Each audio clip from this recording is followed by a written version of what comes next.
gis-gis li nga am ci bisub tey. gis-gis bi tey contentement la rek parce que li ma gis tey Thiès lu ma bett la surtout suñuy wax étudiant parce que suñuy wax étudiant dañuy ne grève sànni xeer ba am na loo xam ne population benn étiquette bu ñuy collé mais malheureusement tel n'est pas le cas aujourd'hui il y a un nouveau type d'étudiant bu nekk ci université yi muy ci Dakar muy ci Thiès muy ci Ziguinchor muy ci Saint-Louis et tey soo gisee étudiant Thiès yi nu ñu génnee massivement pour réaliser vision au président Macky Sall muy le cleaning day wone ne étudiants yi changé nañ jikko day wone ne aussi étudiants yi jël nañ en charge leur environnement et environnement boobu moo wone tey étudiants yëpp génn au niveau de Thiès pour def nettoiement bi mais loolu moo ñu motiver aussi ñu jóge Dakar ñëw ba fii pour accompagner leen gunge leen ci liggéey bi parce que objectif bi mooy dans toutes les universités du Sénégal ñu organiser ces activités là accompagner ko ak ay reboisement de telle sorte que ñu am un environnement boo xam ne ça sera spécial. et loolu aussi dama ciy remercier le directeur du CROUS Cheikh Sall bi nga xam ne vraiment bu mu ñëwee fii Thiès ba léegi defagul 3 mois 4 mois mais gis nañ ni mu changé kër gi. mais loolu aussi bettuma ci moom parce que depuis 2000 mu ngi kudd je dirais même avant 2000 mais gis nañ liggéey bu mu doon liggéey kudd gis nañ aussi que mu nekk une personne boo xam ne ku disponible la nit koo xam ne aussi ku ubbeeku la et étudiant soo nekkee ak ñoom jiite leen da ngay ubbeeku instaurer li ñuy wax le dialogue permanent et dialogue boobu yaakaar naa ne boobu ba léegi mu ngi am. ba orientation nouveau bachelier yi gis nga orientation yi nombre de nouveaux bacheliers yi amoon na problème logement problème mu pédagogie amphithéâtre yi mais lépp toog nag étudiants yi ba trouver ci ay solutions et là c'est une première donc il mérite des félicitations malgré que nag il y a beaucoup de manquements et à ce qui me concerne dinaa ko wax président pour mu gën leen a renforcer parce que étudiants Thiès yi ñu jar a jàppale nañ étudiants Thiès yi pare nañ pour changer dëkk bi alors que pour réussir initiative cleaning day bi il faut qu'on passe par les étudiants de Thiès. Et je lance un défi aussi à toutes les universités du Sénégal de prendre référence aux étudiants de Thiès pour que au moins prix du chef de l'État soit gagné par les universités du Sénégal. damay ñaan université yëpp jël initiative bi nga xam ne moom la université Thiès def étudiants yëpp génn pour nettoyer pour que ñoom seen bopp ñu mën a gagner prix chef de l'État bi nga xam ne moom la war a teg par rapport ak université bu gën a set wala lieu bi gën a set ci Sénégal. et loolu nag au lieu que communes yi wala ñeneen di ko gagner damaa jàpp ne intellectuels yi muy étudiants yi ñoo koy gagner parce que am nañ l'outil nécessaire pour changer loolu mais aussi pour gagner ko. pour ñu def ko il faut que ñu jaar d'abord ci jeunesse bi parce que jeunesse moo yor réew.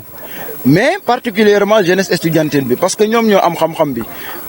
am na ci ay ingénieurs am na ñoo xam ne aménagiste lañ am na ñoo xam ne ay géographe lañ donc ñooñu yëpp ñi ay économistes matière grise boobu yëpp soo ko boolee pour que ñu mën ko méngale ak li nga xam ne mooy domaine environnemental bi yaakaar naa ne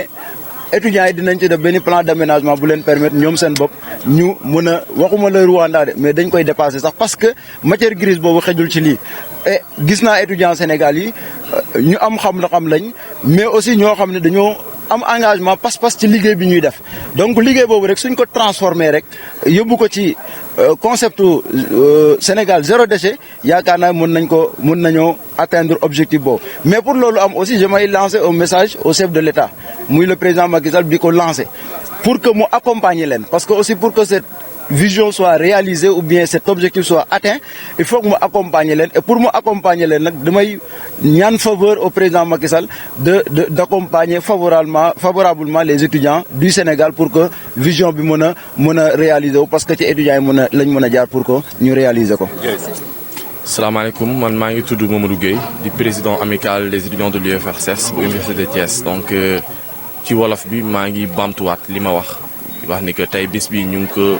tibbee journée bu nga xamante ne nii pour seetal suñu environnement la seetal suñu dëkkuwaay yi ndax ñun ñëpp ay étudiants lañ te ñun ñoo war a defar dëkk bi ñun ñoo war a defar dëkk bi ci bépp fànn tey nag li ñu commencé defar bi mooy defar suñu environnement defar suñu dëkkuwaay yi fi nga xamante ni ñun ñëpp fi la ñu nekk donc di wax ni que ñun ñu ngi fi pour jàppale président bi ñu ngi fi pour jàppale ñi nga xamante ni ñoo pare pour liggéeyal Sénégal donc ñun loolu moom la ñu mbébét ci programme tay bi. dëgg la ci loolu dañoo tëral benn programme bu ñu tuddee campus propre ci programme boobu noonu am na ay mbébét yoo nga xamante ne nii teg nañ ko pour étudiants yi bañ a tilimalati suñu dëkkuwaay bii di campus bi donc am na ay déjà pôle marine yi nga xamante ni teg nañ ko ci bërëb bi mu wër fii yëpp donc déjà sànni ci suuf dootul am te étudiants yi ñoom ci seen jëmmi bopp dinañ defaat beneen rétrospection xoolaat seen i doxalin xoolaat seen mbir xoolaat seen i comportement jàpp nañ ni cleaning day boobu nga xamante ni chaque weer war nañ ko mën a def ci ñun la war a commencer ci suñuy jikko ci yar gi ci teggin gi ci ni ñuy comporté woo ci lépp maanaam ci nit ki la war a tàmbalee seet googu noonu mën a jëm ci askan bi nga ne mën a propagé wu ci ñun fi ñuy dund donc loolu la. étudiants yi ni ñu toll yëpp ndax jot ngeen am tey mobilisation. waaw macha allah comme ni ngeen ko gisee tey ba ngeen accès defe naa yéen ñëpp gis ngeen image yi étudiants yi génn nañu waaw étudiants yëpp jóg nañu taxaw jàpp ni ñun ñoo war a defar dëkk bi kenn ku ci nekk sa philosophie mooy lan man maa war a defar. donc loolu noonu moo ñu animé ñun ñëpp ba nga gis tey mbooloo mi yëpp jàpp ci journée bi. père yeeg bale yeeg lépp. waaw main d'œuvre de façon générale. kan moo leen ko jox. am nañu waa directeur CROUS bi nga xamante ni mooy centre régional des œuvres universitaires et sociales de l'université de Thiès bi nga xamante ni taxawul nañu ci fànn yëpp. dëgg fa yàlla taxawul nañu jàppale nañu ba tey ñu mën a def journée bi am ñi nga xamante ni ñoo fi ñëw ñëpp. ak gis nga matériel yi ñu liggéeyee nii yëpp waa CROUS ñoo ñu ko jox ñuy gërëm di sant ki nga xamante ni moo di directeur bi di monsieur Cheikh Sall également di gërëm le coordonnateur du mouvement des étudiants et élèves républicains par leur coordonnateur monsieur Amadou Aw waaw jàppale nañu waaw voilà merci à vous. biñ ñëwee dañoo gis ni texte yi nga xamante ni bi moo fi nekk maanaam surtout nomenclature budgétaire bi. xam nga ni ñu koy tënkee war nañ ko mën a defaraat parce que dañoo gis ni ñun université Dakar lañ nekkoon am nañ fa ay at lu man ñaar fukki at yoo xamante ni ci njiit yi lañ bokk. budget bi man kii wax na ko pendant juróomi at am na ñaari ministres yoo xam ni maa leen gérer doon de seen directeur du budget donc xam naa ci mbir mi dara ma gis ni étudiants Thiès yi vraiment yomb nañoo yor en ce sens que dafa am lu bari loo xamante ni war loolu nañoo leen te joxuñu leen ko parce que bu ma gisee subvention aux amicales Ablaye bu ma la waxee ni la. étudiants yi Thiès yi daawuñu ko jot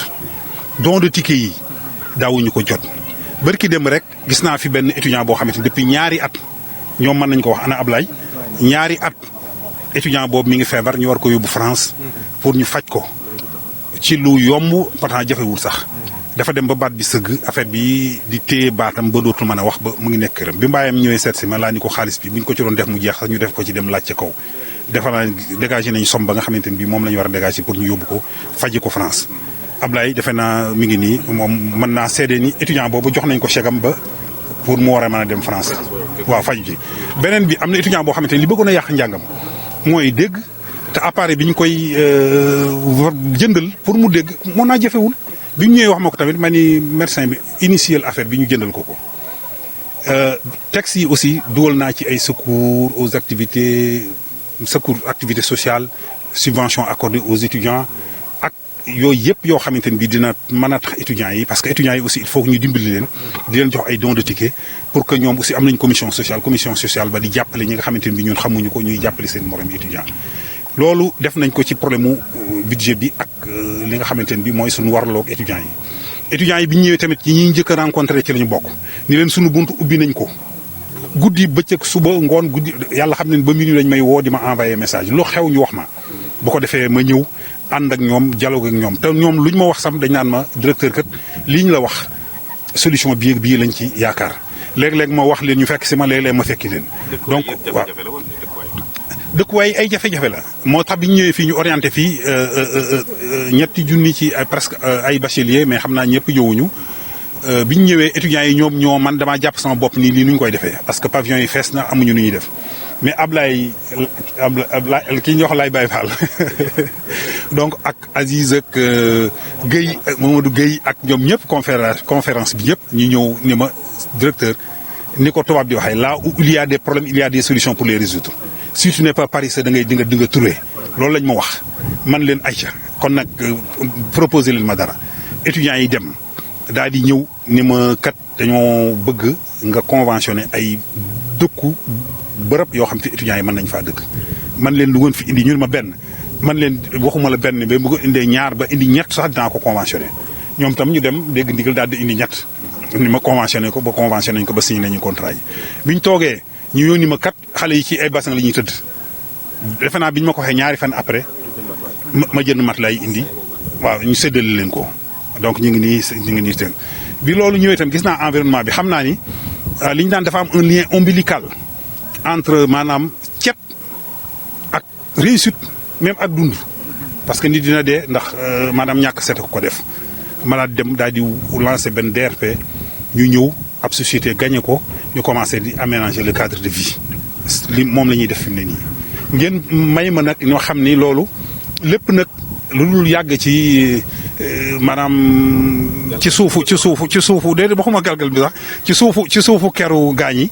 parce que gars yi dañ naan ma sax l'éternel second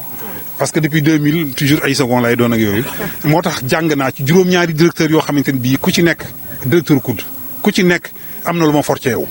loolee ma forcé ñoom ñëpp nag moom laa bëgg indi xëpp ko Thiès yaakaar naa mën naa am sax du fi xaj moo ci yàlla dimbalee nag ba président accompagné ñu te am la Ablaye ñu ngi la ci yóbbante parce que gis nga li xew di la yóbbante ci ministre de l'enseignement supérieur de la recherche et de l'innovation Cheikh Omar Anne bi ñuy remercier mi ngi accompagné ñu wax ko ni ko Thiès kat taxaw nañu adhéré nañu ci vision ci cleaning day bi c'est des étudiants la yoo xamante ne bii kat bari wuñu fu ñu am de étudiants yoo xamante ne bii ñoom dañuy xam nga du ma la sànni xeer parce que ñun foofa dañ daan xuloo ko xeex loolu xam nga ko Ablaye lu ne